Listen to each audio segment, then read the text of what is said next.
Hey guys, Ash here from C4E Tech, and today let's take a look at a weird new launch from Huawei. Meet the Nova 10 Pro. With this phone, Huawei is going for the content creation crowd. So what's Huawei actually done here? What's special with this phone, and more importantly, more interestingly, what's not? Let's unbox it and find out in today's video. So this here is the box the Nova 10 Pro comes in. Seems to be your standard Huawei box, nothing over the top. Opening it up, you're greeted by the Nova 10 Pro itself. I've got the black variant here. Huawei calls this one Starry Black. There's also a Starry Silver SKU on offer if that's something you'd find more interesting. Basically, both versions have a shimmery finish to the matte glass back. It catches light quite nicely, and it also happens to feel great in hand. Beat it up, this camera array that you're seeing here, Huawei calls it the Shimmering Star Orbit Ring, and it looks neat. Anyway, let's talk more about the build in a quick moment. For now, coming back to the box, we then have a white insert that houses the SIM ejector tool alongside a soft TPU case. Here's where you'd probably get the information booklets, but mine being a review sample doesn't have any. Finally, we have an accented USB Type-A to Type-C cable followed by the 100-watt Huawei supercharger.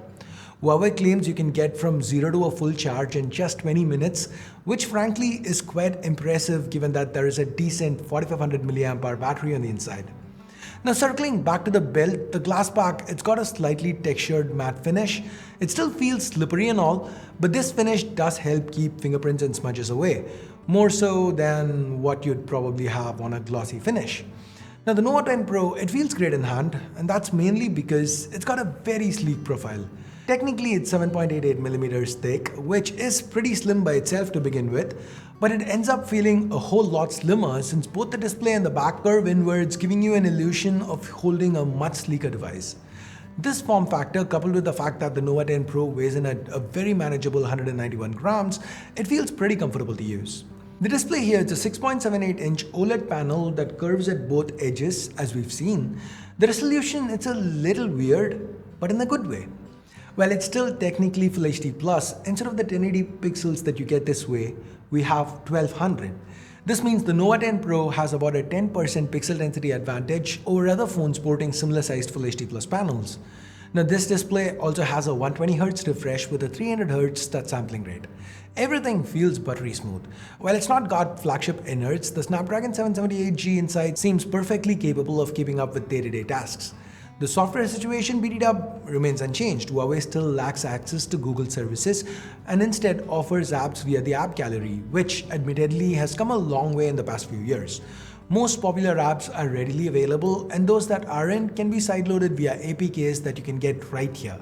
Since Huawei's pedal search is integrated into the app gallery, it pulls in APKs from what it considers to be safe sources.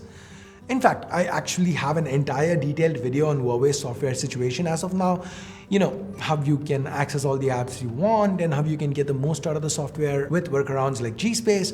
If you want, here's a card to that video, do check it out for more information.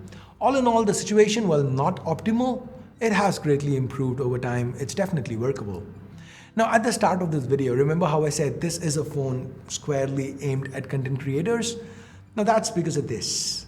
Huawei has two cameras to the front, a 60 megapixel ultra-wide angle camera, that's the primary, it's paired with a f2.4 lens and has autofocus, and then there's an 8 megapixel portrait close-up camera. This one's paired with an f2.2 lens, once again with autofocus. This is a pretty unique combination. The samples you're seeing here, they were taken by the 60 megapixel primary selfie camera. As you can see, the images, they are detailed, the dynamic range is good, skin tones are fine. Autofocus means you can move around and frame yourself as you see fit. And if you feel it's too wide, there is a default option to crop in and shoot. And with crops, there's definitely more than enough megapixels to still produce detailed images. The second portrait camera, that's 2x, it's a little too zoomed in for my liking, but that said, it does offer something unique, one that's more useful when it comes to videos. The videos. Here's where the Nova 10 Pro really shines. You can shoot 4K videos via both cameras. The footage is stabilized, making it perfect for vlogs. The extra reach you get with the portrait setup lets Huawei offer 5x digital zoom via the selfie camera. So picture this. You're in a vlog situation, you're just talking and you want to show something that's happening in the background. You can zoom right into it, and given there is autofocus, you can pull focus to that object. Now that's not something you can do with most phones today. While we are talking about content creation, if you're looking to post stories, there's a dedicated story mode that provides you with a bunch of preset templates to help you create polished content. Now back to vlogs we go. Huawei has a dedicated vlog mode too. You can choose from a variety of different camera combinations. So we get 4 effective cameras, the 2 selfie shooters we've seen so far, and there is a triple camera array to the back. The primary, it's a 50 megapixel ultra vision camera with an f1.8 aperture lens, and it seems to do well. In bright environments like this, the results were great. Images seemed well exposed, detailed with accurate colors and good dynamic range.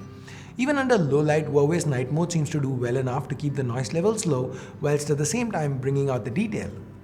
Now given the SoC underneath, video does top out at 4K 30, but the footage, the traits, they are quite similar to what we've seen with the stills. Here we again have features like follow focus that are aimed at content creation.